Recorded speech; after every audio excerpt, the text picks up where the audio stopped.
Maya didn't know that the security footage from her badge-slamming moment would be reviewed by the Alpha King himself. She didn't know that her furious resignation would trigger an immediate lockdown of the entire government facility. And she certainly didn't know that the man who caught her wrist as she stormed toward the exit was the most powerful shifter in North America. The morning had started like any other in the sterile halls of the Federal Supernatural Crimes Division. Maya arrived at 6:30, coffee in hand, ready to dive into the case files that had been consuming her thoughts for weeks. The ritualistic murders were escalating.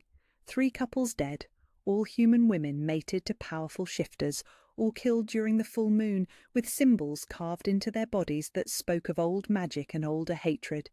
She'd spent months building the profile, mapping the killer's hunting grounds, identifying the pattern that connected each victim. Her analysis had been meticulous, brilliant even. She knew it. Her colleagues knew it. Hell, even her supervisor knew it.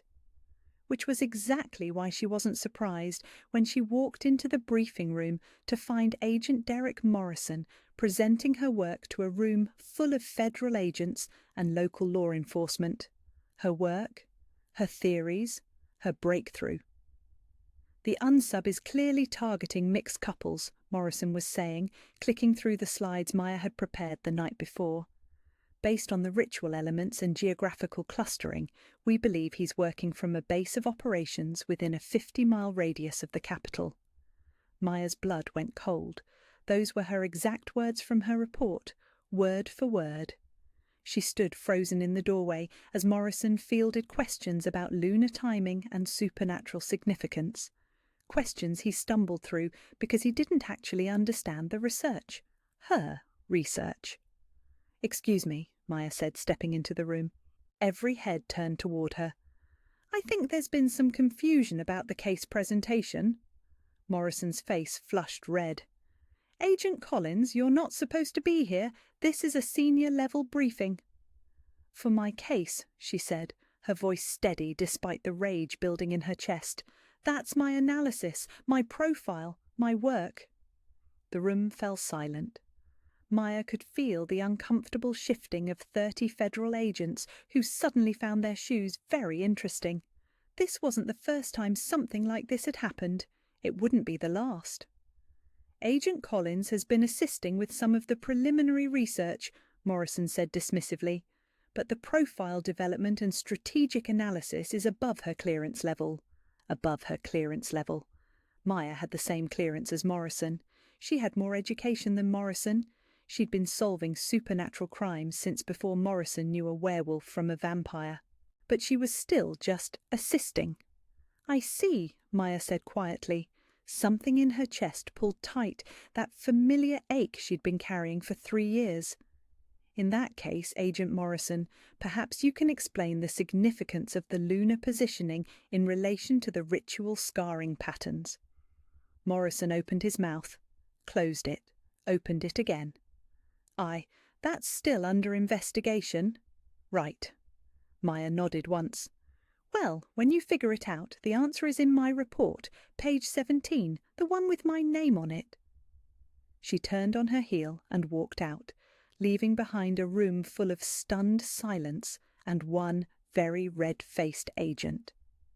The rest of the day passed in a blur of fury and resignation. Maya had been here before, passed over for promotion, watching her work get credited to male colleagues, being told she was too emotional when she advocated for her own contributions. But this felt different. Final. By 5 o'clock, she'd made her decision. Maya gathered the few personal items from her desk. A photo of her foster sister, her favourite pen, a small succulent that somehow survived the fluorescent lighting. 3 years of her life in a cardboard box. 3 years of brilliant work, solved cases, lives saved. None of it mattered. She walked into Morrison's office where he was meeting with their division supervisor, Agent Phillips. Both men looked up when she entered, Morrison still wearing that smug expression that made her want to scream. "Maya," Phillips said with false warmth. "Good work on the preliminary research for the ritual case. Morrison says your assistance has been valuable." Assistance. Preliminary research. Valuable. Something inside Maya snapped. An assistance? She repeated, her voice dangerously quiet. Is that what we're calling it? Phillips frowned. Agent Collins, I'm not sure what you're implying. I'm not implying anything, Maya said, stepping forward. I'm stating that case Morrison presented today, every single insight, every connection, every breakthrough, that was my work. Not assistance, not preliminary research. My work.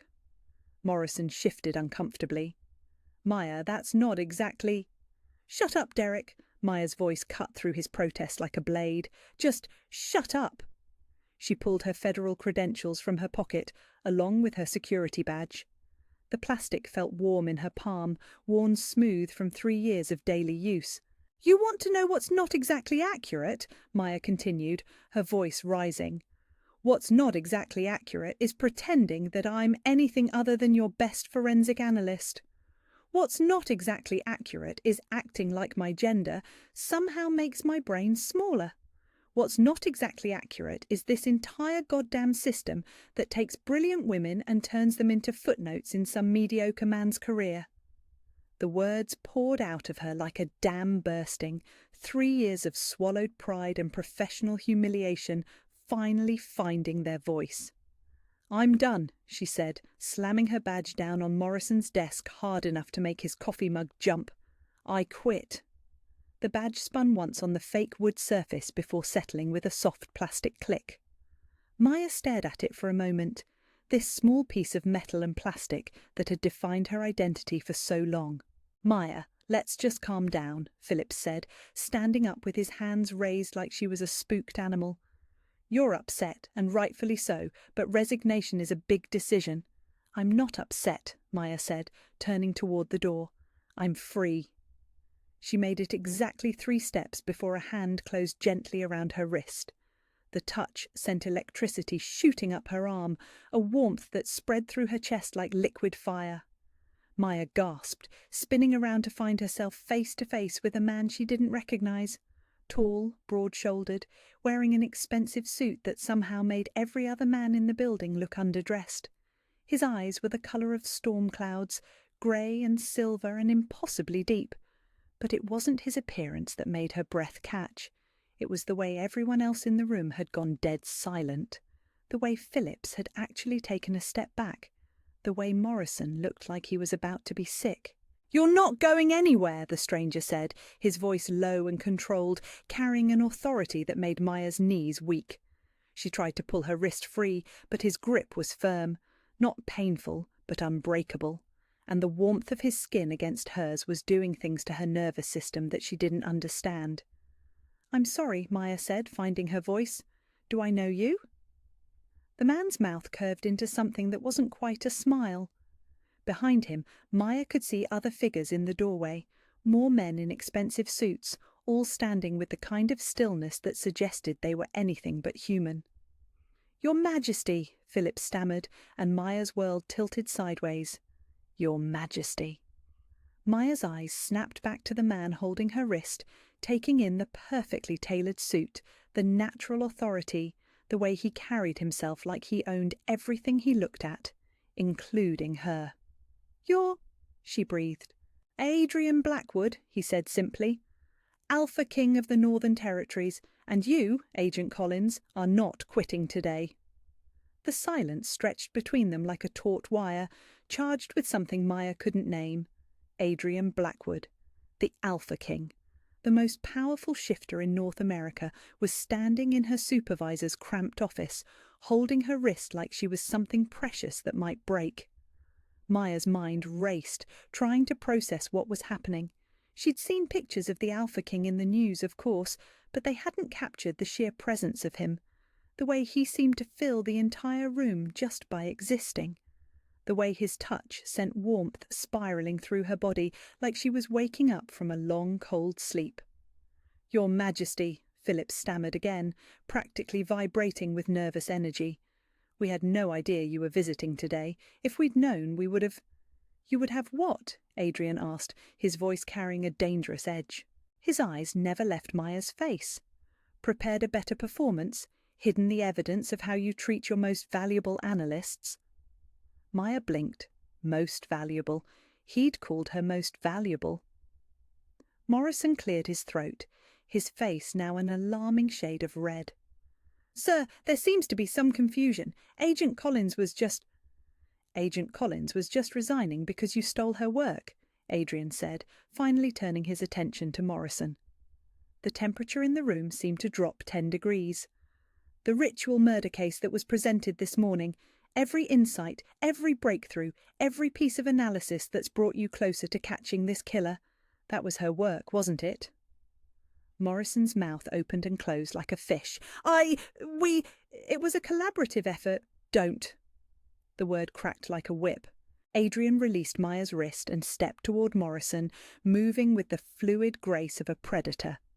"I've read the case files. I've seen the reports. Agent Collins's name is on every piece of innovative analysis. Your name is on the cover sheets." Maya stared at him. He'd read the case files. The Alpha King had personally reviewed her work. "Maya Collins has solved more supernatural crimes in the past 3 years than any other analyst in this division," Adrian continued, his voice getting quieter and somehow more terrifying. "She identified the Blood Moon killer when your entire task force was chasing shadows. She cracked the vampire trafficking ring that had stumped federal agents for 6 months. She's brilliant, dedicated, and apparently completely unappreciated." "How do you—" Maya started, then stopped herself. Of course he would know. The Alpha King would have access to every federal database, every case file, every performance review. Adrian turned back to her, and something in his expression softened. "I make it my business to know who's protecting my people, Agent Collins. Supernatural crimes don't stop at territory borders. Your work has saved lives in my domain more times than you know." The warmth in his voice made something flutter in Maya's chest. She'd spent so long believing her work didn't matter, that she was just another replaceable cog in the federal machine. To hear that it had meaning, that it had actually helped people. "Sir," Phillips interjected weakly, "I think there may be some misunderstanding about Agent Collins's role in—" "The only misunderstanding," Adrian said, without looking away from Maya, "is how you've managed to drive away the best forensic analyst on the East Coast, but we're going to fix that right now." He turned to address the room, his presence commanding absolute attention.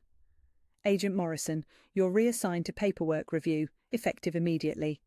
Agent Phillips, you'll be hearing from my people about sensitivity training for this entire division." Maya watched in stunned silence as Morrison spluttered protests, and Phillips tried to salvage his career. This was really happening. The Alpha King was personally intervening in her workplace drama. "Wait," she said, finding her voice. "You can't just— I appreciate this, but I don't want special treatment. I don't want to owe anyone anything." Adrian's eyes snapped back to hers, and for a moment the storm-grey depths seemed to see straight through her. "This isn't special treatment, Maya. This is justice. There's a difference." The way he said her name, like he was tasting something rare and precious, sent heat flooding through her veins. God, what was wrong with her? She'd just quit her job 5 minutes ago, and now she was practically melting because a powerful man said her name. "I'm offering you a choice," Adrian continued, stepping closer. Not close enough to crowd her, but close enough that she could smell his cologne.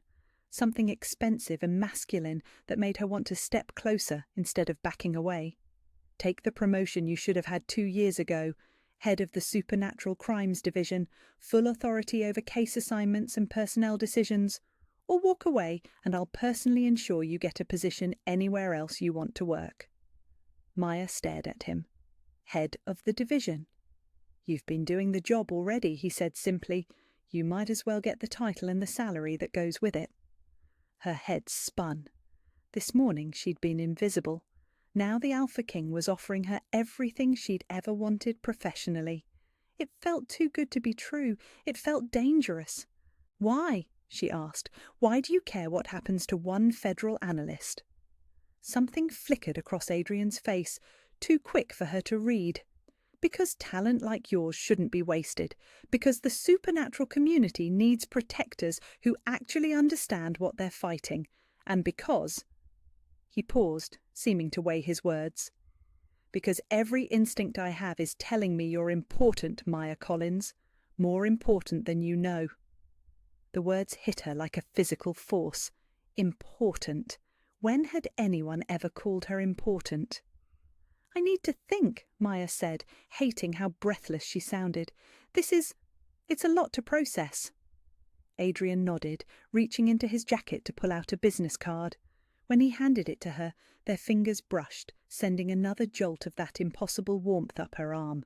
Take all the time you need, he said, but Maya, don't let fear make this decision for you. You're worth more than you think you are.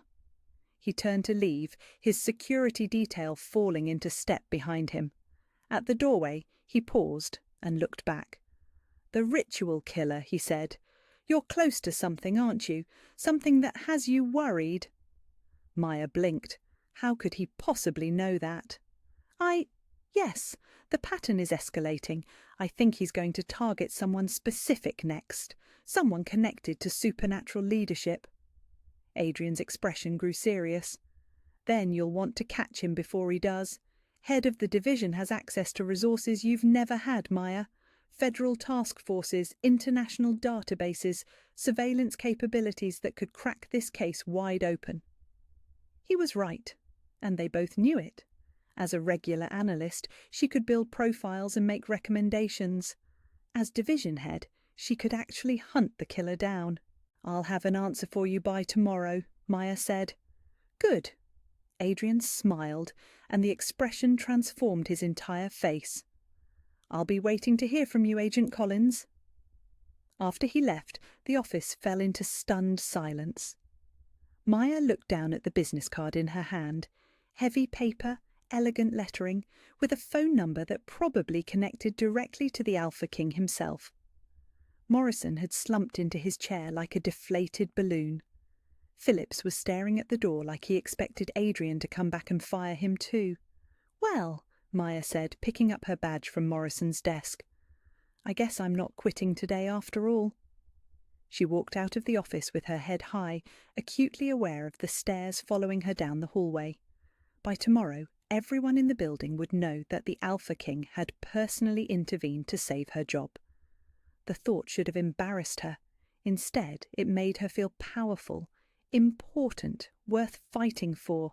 For the first time in 3 years, Maya Collins felt like she might actually deserve the life she'd been afraid to want.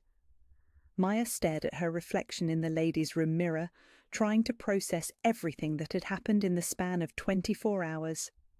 Yesterday she'd been an overlooked analyst, ready to walk away from her career. Today she was the head of the Supernatural Crimes Division, with her own office, her own team, and resources she'd only dreamed of having. And it was all because of him. She'd called the number on Adrian's business card that morning, her hands shaking as she dialed. His assistant had put her through immediately, and when his voice came through the phone, warm and pleased and utterly confident that she'd made the right choice, something in her chest had settled into place. I'll take the position, she'd said. 1-month trial period. If it doesn't work out, I reserve the right to leave. Of course, he'd replied, and she could hear the smile in his voice. Though I don't think you'll want to leave, Maya. You're going to love what you can accomplish from here. He'd been right, damn him. The new office was 3 times the size of her old cubicle, with windows that actually opened and a view of the city skyline. Her team consisted of 6 brilliant analysts who actually listened when she spoke, who brought her their theories and breakthrough moments instead of taking credit for them. For the first time in her career, Maya felt like she was exactly where she belonged. Which was why Adrian's unexpected appearance in her doorway at 8:30 that evening shouldn't have surprised her. Working late? He asked, leaning against the doorframe with his hands in his pockets. He'd traded the formal suit for dark jeans and a cashmere sweater that somehow made him look even more devastating. Maya looked up from the case files spread across her desk, her heart doing something complicated in her chest. Says the Alpha King, who's apparently making house calls after business hours. "I was in the building anyway," Adrian said, stepping into her office. "Thought I'd check on how your first day went." The lie was gentle and obvious. Maya doubted Adrian Blackwood did anything by accident, certainly not wandering into federal buildings at night, but the fact that he'd come to see her, that he'd thought about her day enough to check on her progress. "It went well," she said, gesturing to the organised chaos of her desk. "Better than well, actually. I've made more progress on the ritual killer case in 8 hours than I had in the previous 8 weeks. Adrian moved closer, his attention focusing on the crime scene photos and evidence charts she'd arranged across the surface. "Tell me." It wasn't a request, but it wasn't a command either. It was something in between, an invitation from someone who genuinely wanted to hear what she had to say. Maya stood, moving to stand beside him as she explained her newest theory. "The geographical clustering isn't random. Look at this." She traced a pattern on the map with her finger, acutely aware of Adrian's presence beside her, the way his attention never wavered from her words. "Each crime scene is within a 3-mile radius of a supernatural community centre, not the official ones, the underground ones, the places where mixed couples would go to feel safe." "He's hunting where they feel most secure," Adrian said, his voice grim, "violating their safe spaces." "Exactly."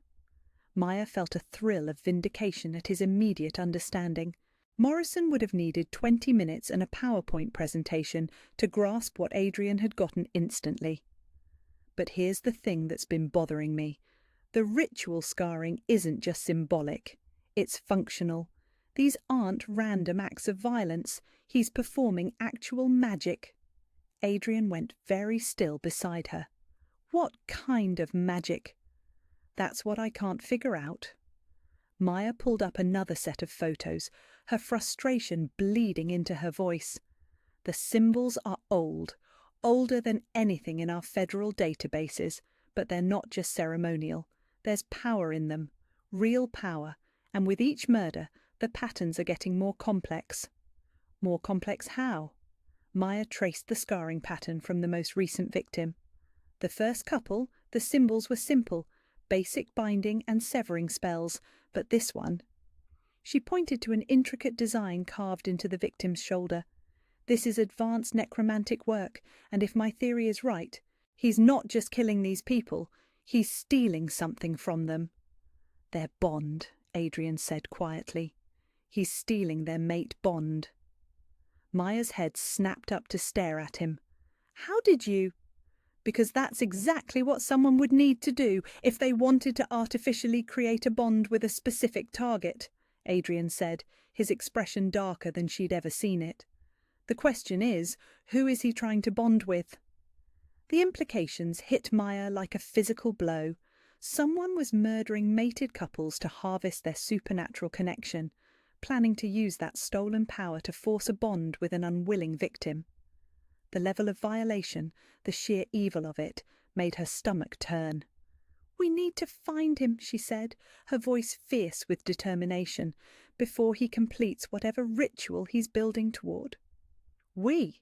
Adrian asked, and something in his tone made her look up at him. Maya faltered.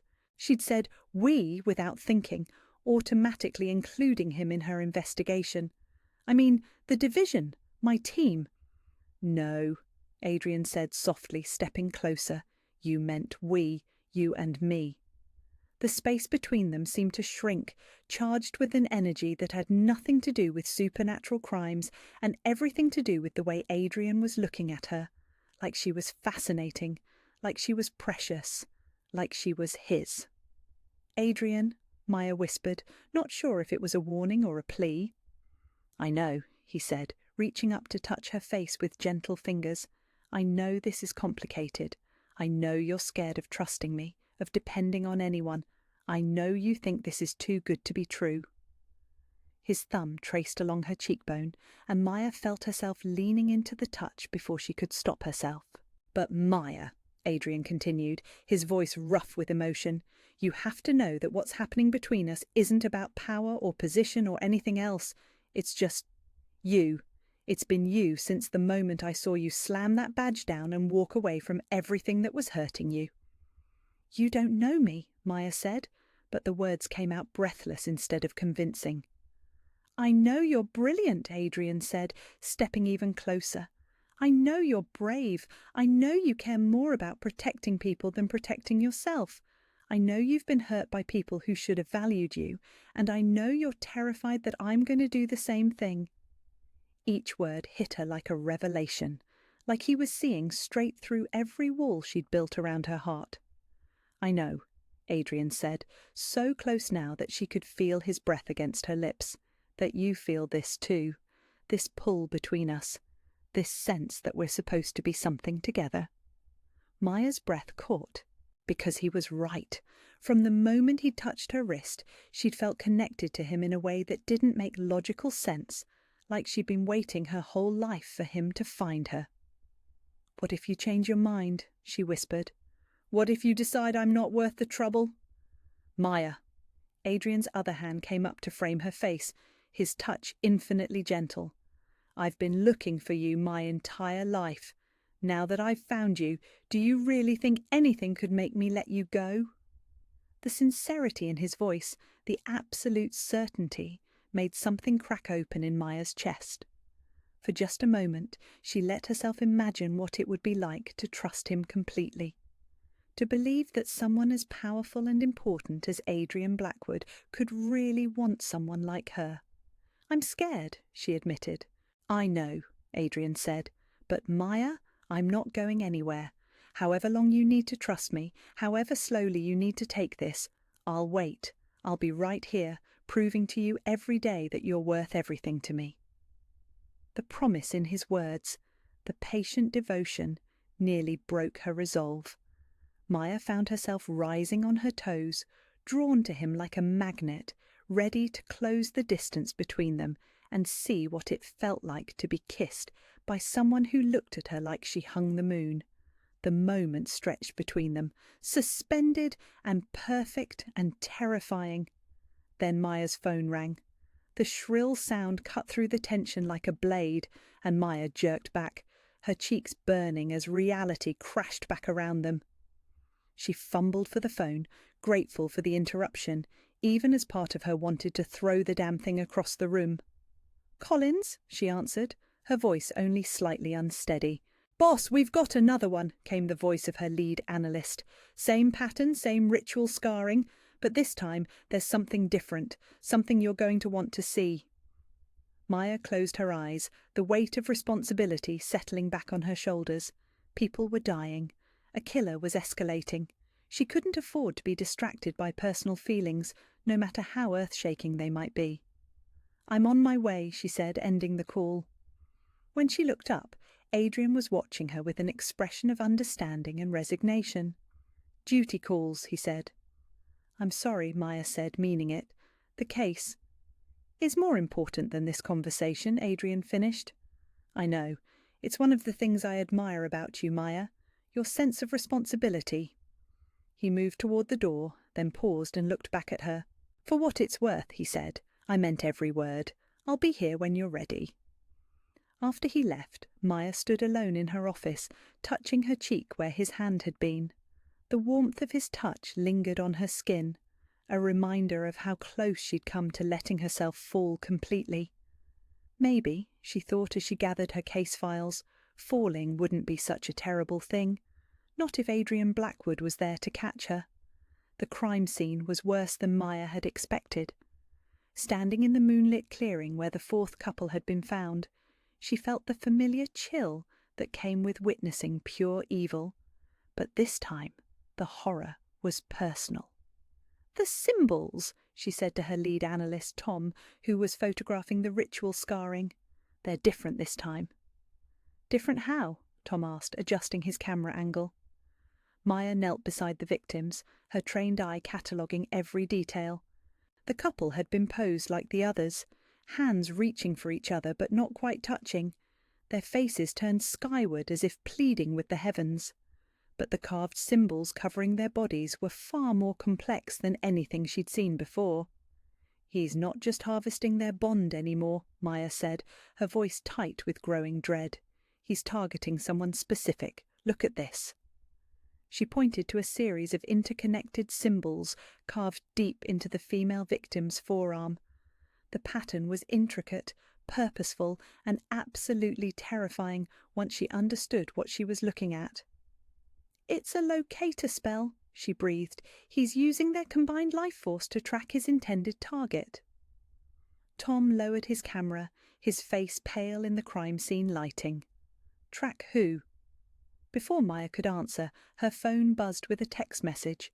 She glanced at it absently, then felt her blood turn to ice. The message was from an unknown number, but the photo attachment made her hands shake.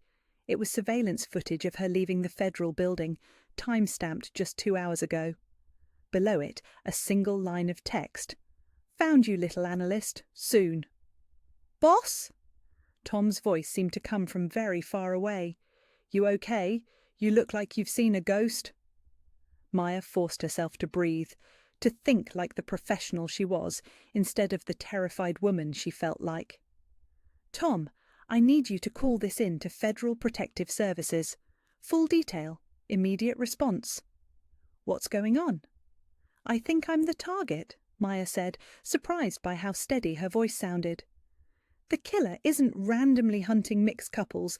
He's been building up power to come after someone specific. Someone connected to supernatural leadership. Someone like the head of the Supernatural Crimes Division. Someone like her. The next hour passed in a blur of federal agents, security protocols, and grim-faced officials who spoke in clipped sentences about threat levels and protective custody. Maya found herself at the centre of a storm of activity, everyone making decisions about her life, while she stood there feeling strangely disconnected from it all, until Adrian arrived. She heard his voice before she saw him, cutting through the chaos with absolute authority. "Where is she?" The crowd of federal agents parted like water, and then he was there, his stormy eyes scanning her from head to toe, checking for injuries with an intensity that made her knees weak. "Are you hurt?" he asked, his hands hovering just above her arms like he wanted to touch her, but wasn't sure he had the right. "I'm fine," Maya said. "Just scared. He's been watching me, Adrian. The killer. He sent me a photo of myself leaving work tonight." Something dangerous flickered across Adrian's face. "Show me." Maya handed him her phone, watching as his expression grew darker with each passing second. When he looked up, his eyes held a fury that reminded her exactly what he was. Not just a man, but an apex predator whose mate had been threatened.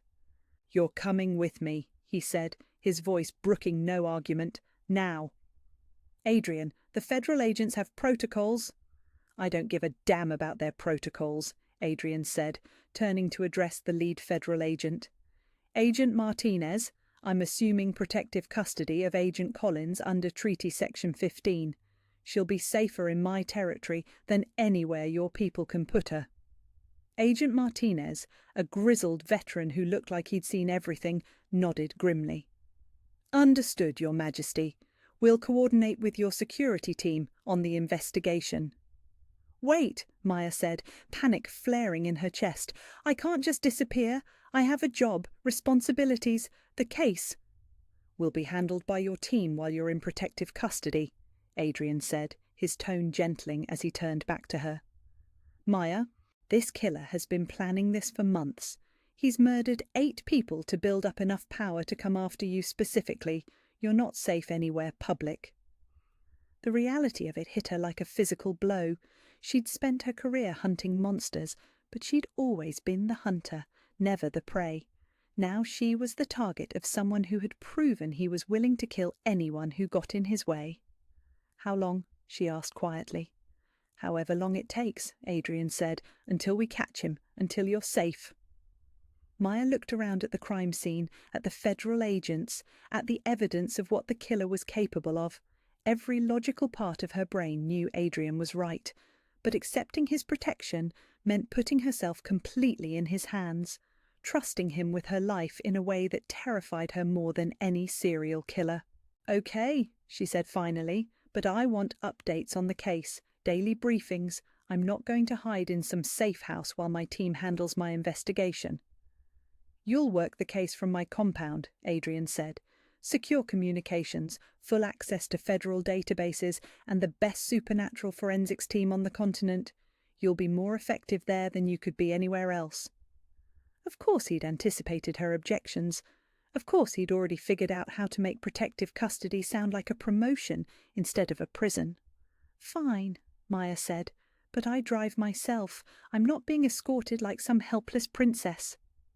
Adrian's mouth quirked into something that might have been a smile if the circumstances had been different. You'll ride with me, non-negotiable.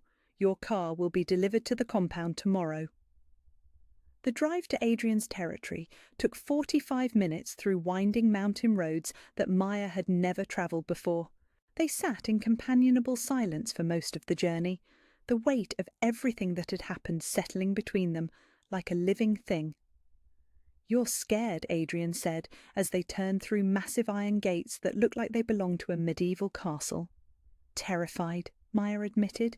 Not of the killer, well, not just of the killer, of this. She gestured between them. Of depending on you, of what happens when this is over and you realise I'm not worth the trouble.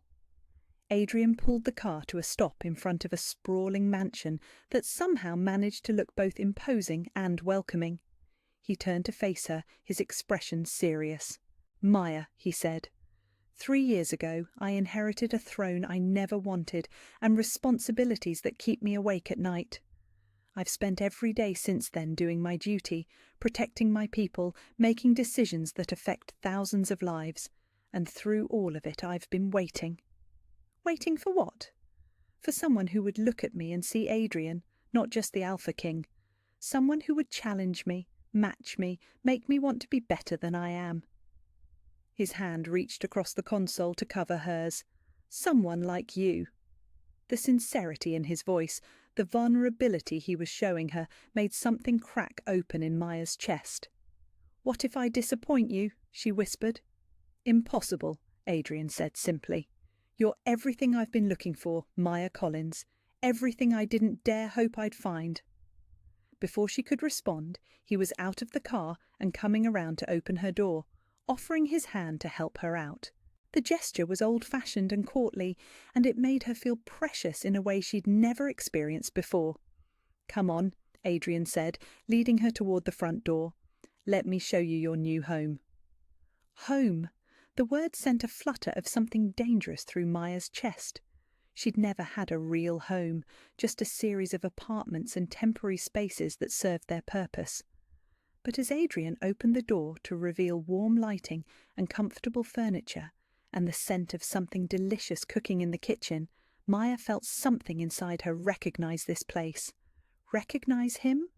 Maybe, she thought, as Adrian showed her to a beautiful guest suite with a view of the mountains. Maybe being protected by someone who looked at her like she was worth protecting wasn't such a terrible thing. Maybe trust didn't always have to end in disappointment. Maybe, for the first time in her life, she was exactly where she belonged. The thought should have terrified her. Instead, as she settled into the most comfortable bed she'd ever slept in, listening to the sounds of Adrian moving around in the rooms below, Maya felt something she hadn't experienced in years. Safety, security, home. 3 days of living at Adrian's compound had given Maya a taste of what life could be like when someone actually valued her contributions. Her temporary office was better equipped than anything she'd had at the federal building, with secure video links to her team and access to supernatural databases she'd only dreamed of using. The case was progressing faster than ever. They'd identified the killer's likely location and were preparing to move in for the arrest. But tonight, Adrian had insisted she attend the monthly territorial council meeting. It's time my people met their future queen, he'd said, and the casual way he'd dropped that bombshell had left Maya speechless for a full minute. Now, standing in the formal council chambers wearing a dress Adrian had somehow procured in her exact size, Maya felt completely out of her depth. The room was filled with the most powerful supernatural leaders in North America, pack alphas, vampire clan heads, Fey nobility, and other beings whose power she could feel pressing against her skin like electricity, and they were all staring at her. "Ladies and gentlemen," Adrian said, his voice carrying easily through the large chamber, "I'd like you to meet Agent Maya Collins, head of the Federal Supernatural Crimes Division and the woman responsible for solving more supernatural crimes than anyone else in law enforcement."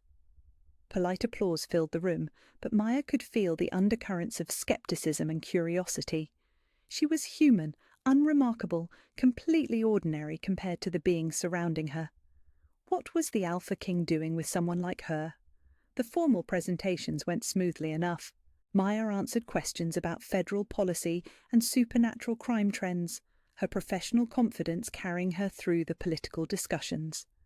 But as the evening progressed, she began to notice the whispered conversations, the pointed looks, the way certain council members seemed to be evaluating her like a piece of merchandise.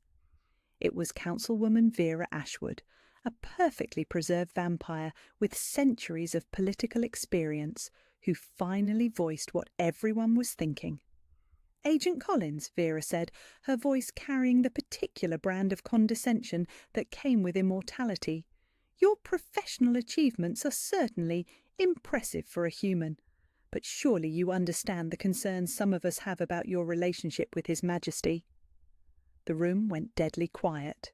Maya felt heat flood her cheeks, but she kept her voice steady. "What concerns would those be, Councilwoman?" "Well," Vera continued with a smile that didn't reach her eyes, "you've risen quite dramatically in your career recently, haven't you? From overlooked analyst to division head in a matter of days. And now you're being presented as Adrian's chosen mate. It's quite a remarkable transformation." The implication hung in the air like poison. Maya felt her chest tighten with familiar shame and self-doubt. She'd heard variations of this her entire career, that her success was unearned, that she'd slept her way to the top, that she was nothing more than an opportunist who'd seduced someone powerful. "I earned my position through my work," Maya said, her voice quieter than she'd intended. "Of course you did, dear," Vera said with false sweetness. "It's just such a coincidence that your promotion came immediately after catching the Alpha King's attention. Some might wonder what services you provided to warrant such rapid advancement." The words hit Maya like physical blows. Every insecurity she'd ever carried, every moment of self-doubt, came rushing back with devastating force. She was nobody. She was nothing. She'd gotten too comfortable, too confident, and now everyone could see her for what she really was, a fraud who'd stumbled into something she didn't deserve. "That's enough," Adrian said, his voice cutting through the chamber like a blade. But Maya was already standing, her hands shaking as she tried to maintain some dignity. "Excuse me," she managed, turning toward the door. She had to get out of here, had to escape the stares and the whispered judgments and the crushing weight of her own inadequacy. She made it exactly 3 steps before Adrian's voice stopped her cold. "Councilwoman Ashwood," he said, and the temperature in the room seemed to drop 10 degrees. "You will apologize to Agent Collins immediately, and then you will resign your position on this council." The shocked silence that followed was deafening. Maya turned back to see Adrian on his feet, his hands braced on the council table, his eyes blazing with a fury that reminded everyone in the room exactly what he was capable of. "Your Majesty," Vera stammered, "I was merely expressing legitimate concerns." "You were insulting my mate," Adrian said, his voice deadly quiet. "You were suggesting that a woman who has dedicated her life to protecting our people, who has solved crimes that stumped law enforcement agencies across 2 countries, who has literally saved hundreds of supernatural lives, somehow doesn't deserve the recognition she's received."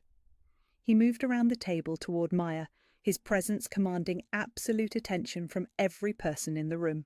"Let me be very clear about something," Adrian continued, his voice rising to carry to every corner of the chamber. "Maya Collins didn't seduce her way to anything. She earned her position through brilliance, dedication, and a level of professional competence that puts most of you to shame. She didn't ask for my attention or my protection. I pursued her because I recognized what she was: exceptional." Maya stared at him, her heart hammering against her ribs as he defended her with a ferocity that took her breath away. "She could have any position she wanted in law enforcement," Adrian said, turning to address the full council. "The FBI has tried to recruit her 6 times. Interpol has made her 3 separate offers. She stays in supernatural crimes because she believes in protecting our communities, not because she needs anything from me." He moved to stand beside Maya, his hand finding hers and holding on like she was something precious.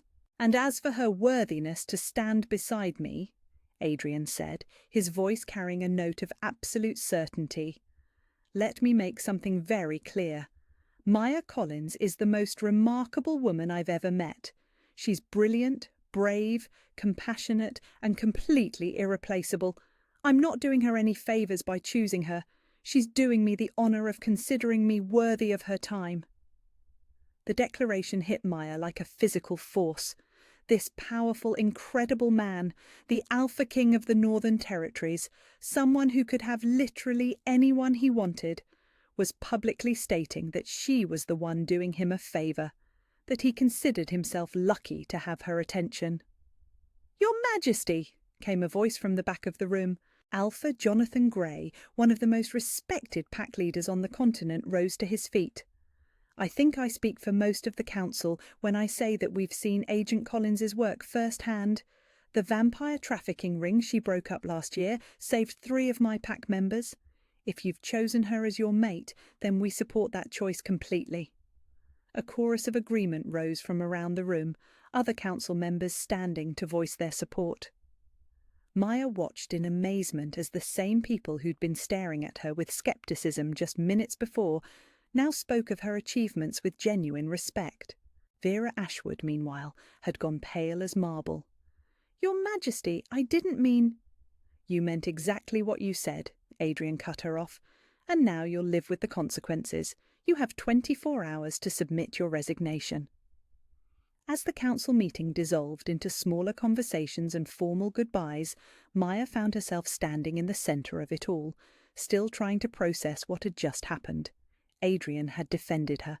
Not just defended, he'd championed her, celebrated her, made it clear to everyone present that he considered her a prize rather than a burden. "Are you okay?" Adrian asked quietly, his hand still holding hers. Maya looked up at him, this incredible man who had just publicly declared her worthiness to a room full of supernatural royalty. "Why did you do that?" "Because it was true," Adrian said simply. "Because you needed to hear it, and they needed to understand it. Because I love you, Maya Collins, and I'm not going to let anyone make you feel small ever again." The words hit her like lightning. "I love you, not infatuation, not attraction, not political convenience. Love." "Adrian," she breathed. "I know it's fast," he said, his thumb tracing circles on the back of her hand. "I know you're still scared of trusting this. But Maya, what I feel for you, it's not going away. It's not based on convenience or politics or anything else. It's just you. Everything you are, everything you've overcome, everything you dream of becoming. I love all of it." Maya stared at him, this powerful, beautiful man who looked at her like she hung the moon. For the first time in her life, she felt truly seen, truly valued, truly loved for exactly who she was. "I love you too," she said, the words coming out in a rush. "I tried not to, tried to protect myself, but Adrian, I love you." The smile that spread across his face was like sunrise, warm and brilliant and full of promise.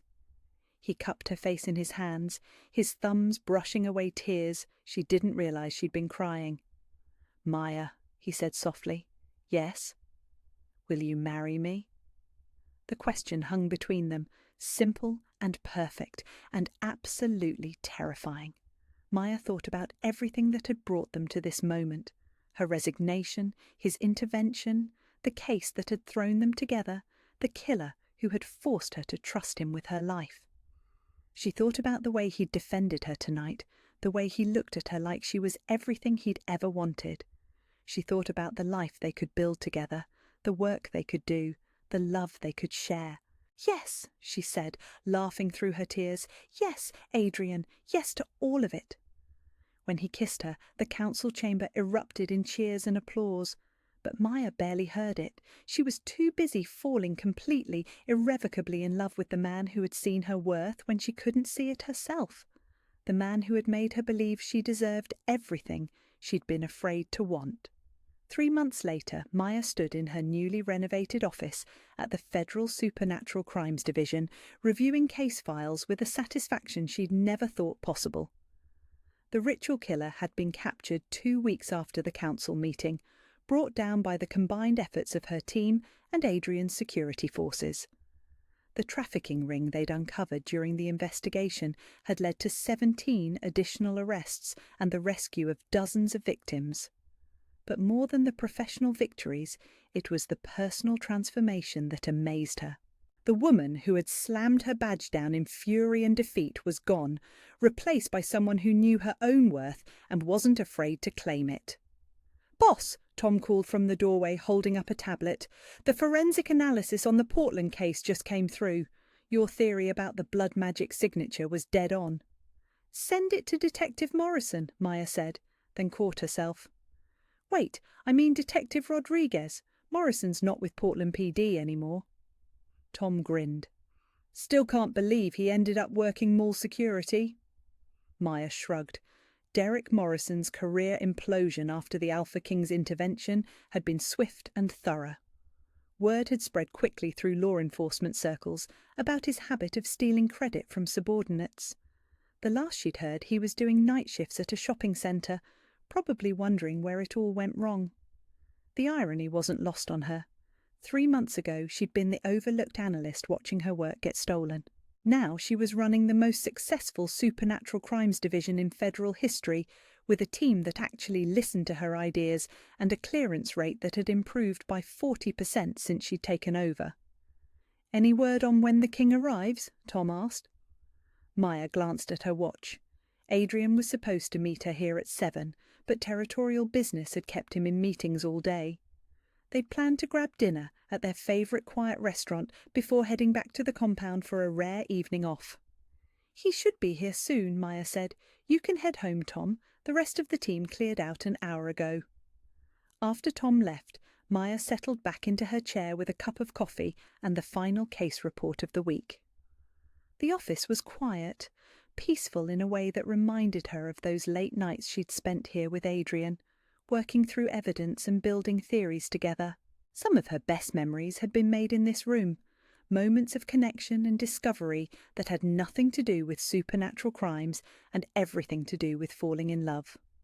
"Working late again?" Maya looked up to find Adrian leaning against her doorway, still wearing his formal suit from whatever high-level meetings had occupied his afternoon. Even after all this time, the sight of him still made her breath catch. Not just because he was devastatingly handsome, though he absolutely was, but because of the way he looked at her, like she was the most fascinating thing he'd ever encountered. "Just finishing up," Maya said, closing the case file. "How did the territorial summit go?" "Successfully boring," Adrian said, moving into her office and settling into the chair across from her desk. 3 hours of budget discussions and infrastructure planning. I kept thinking about how much more interesting it would be if you were there to analyse the political dynamics." Maya laughed. "I don't think supernatural politics is really my area of expertise." "You'd be surprised," Adrian said. "You have a gift for seeing patterns other people miss. It doesn't matter whether it's criminal behaviour or political manoeuvring. You understand motivation in a way that's absolutely invaluable." The casual confidence in his voice, the way he spoke about her abilities like they were obvious facts rather than compliments, still amazed her. After years of having her contributions minimised or ignored, being with someone who genuinely valued her mind felt like a daily miracle. "Ready for dinner?" Adrian asked. "I made reservations at that little Italian place you love." "Actually," Maya said, standing and moving around her desk, "I was thinking we could skip the restaurant tonight. Order pizza, open a bottle of wine, just be at home together." "Home?" The word still sent a warm flutter through her chest every time she used it. Adrian's compound, their compound now, had become more than just a safe house or a temporary arrangement. It was the first place she'd ever lived that felt like it belonged to her, where she was wanted and valued and completely herself. "That sounds perfect," Adrian said, rising to meet her. His hands found her waist, pulling her closer until she was standing between his knees. "I love seeing you like this." "Like what?" "Happy," he said simply. "Confident, like you know exactly how extraordinary you are." Maya leaned down to kiss him, marveling at how natural it felt, how right. 3 months ago, she'd been terrified of trusting anyone with her heart. Now she couldn't imagine her life without this man who had seen her worth before she could see it herself. "I have something for you," Adrian said against her lips. "It's not my birthday," Maya pointed out. "It's better than your birthday," Adrian said, reaching into his jacket pocket. "It's the 3-month anniversary of the day you decided not to quit." He handed her a small velvet box, and Maya's heart started beating faster. They were already engaged. He'd given her a stunning ring that night at the council meeting, but Adrian had a habit of surprising her with meaningful gestures that took her breath away. Inside the box was a delicate gold necklace with a small pendant that looked like— "Is that my old security badge?" Maya asked, lifting the necklace to examine it more closely. "The one you slammed down on Morrison's desk," Adrian confirmed. "I had it made into a pendant. I know it represented one of the worst moments of your career, but Maya, it was also the moment that led us to each other, the moment you decided you were worth more than how they were treating you." Maya stared at the pendant, this tiny piece of plastic and metal that had once represented everything wrong with her professional life. Now, transformed into something beautiful, it felt like a symbol of how far she'd come. "It's perfect," she said, meaning it completely. "Help me put it on?" Adrian fastened the necklace around her throat, his fingers gentle against her skin. "There's an inscription on the back," he said. Maya turned the pendant over to find words engraved in Adrian's distinctive handwriting. "You're not going anywhere." The same words he'd said to her that first day, when he'd caught her wrist and changed the trajectory of her entire life. "Adrian," Maya whispered, her throat tight with emotion. "I meant it then, and I mean it now," he said, his arms coming around her. "You're not going anywhere, Maya Collins. You're stuck with me for the rest of our lives." "Good," Maya said, leaning into his embrace. "Because I'm not running anymore, not from you, not from this, not from anything we can build together." They stood there in her office, surrounded by case files and evidence boards and all the trappings of the career she'd fought so hard to claim. But Maya wasn't thinking about work or professional achievements or any of the external validation that had once seemed so important. She was thinking about the man holding her, who had seen her at her lowest moment and decided she was worth fighting for, who had defended her worth to a room full of supernatural royalty and made her believe she deserved everything she'd been afraid to want. She was thinking about the life they were building together, equal partners in every way that mattered, pushing each other to be better, supporting each other through every challenge. She was thinking about how sometimes the worst moments of your life turned out to be the beginning of the best ones.